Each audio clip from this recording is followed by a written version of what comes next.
There we go. All right. For those of you who don't know me, my name is Demore West, and this is the first installment of a video series that I'm documenting to further illustrate the complete lack of systems, structures, etc. To help people transition into self-sufficient ways of living. As of now, I'm homeless and have been homeless for a few weeks. I'm here in the state of Arizona, and every day that I am quote-unquote homeless just further illustrates the complete and utter lack of transitional systems and systems of self-sufficiency.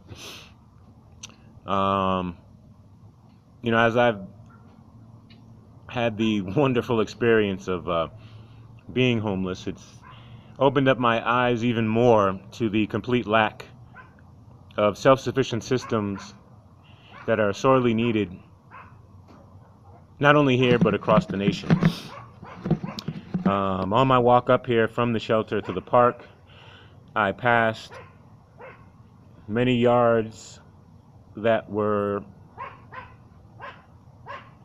completely manicured and also completely lacking of any type of actual fruit or vegetable. It's interesting to see how people complain about the prices of food and whatnot that continually rise, but yet they have these plots of lands where they can easily produce percentages of their own produce in their front and backyards.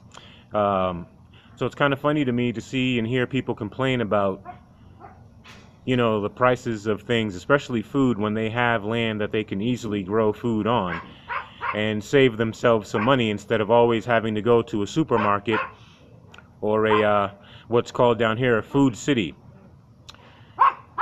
And my only thought is, instead of going to a food city, why don't the people here start growing a food city, thereby saving a percentage of their profits that they can then funnel into other much needed areas of social and structural upgrades for our overall society. But I guess the people not only here but in other cities don't think that that's a smart thing or a viable thing to do. I guess that they like wasting their money on fruits and vegetables that they can grow for themselves in their front and backyards. Like I said, this is the first installment, a short tester, quote unquote. I'll be uploading this to Facebook ASAP, more than likely later on today when I get to the library, which doesn't open until 10, unfortunately. Even though knowledge is power, but yet our buildings of knowledge don't promote true knowledge. They promote slavery to a piece of paper called the dollar bill, which is also grown from a tree, which also grows for free. And it's really disturbing to me to see an entire nation of individuals who are so trapped by a piece of paper that they no longer use their common sense to simply do things like grow their own food or make their own clothes on the level and scale that they should. Yes, there are a few individuals out there who make their own candles, grow their own fruits and vegetables, etc., etc.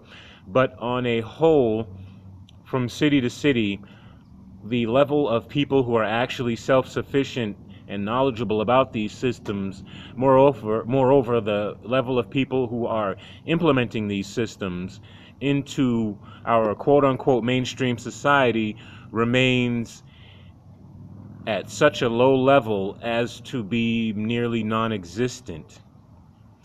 But then again, once you realize that our system of governance is based off of lies, greed, and an over-domineering will to control pretty much everything, certain pieces of the puzzle start to slide into place.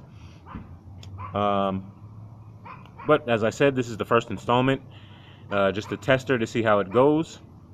And to all my friends and family out there, I'm all right, I'm okay. I'm homeless, but I'm cool.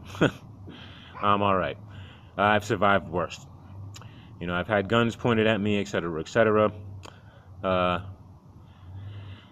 I consider this just another part of the journey on not only fulfilling and expanding my knowledge of my own limitations, but also the limitations of a society that is structured around slavery. Regardless of what way you want to put it or see it or make excuses for it, this is all based on slavery. Slavery never ended here in America. The chains went from metal to paper. But thank you for listening, and till next time.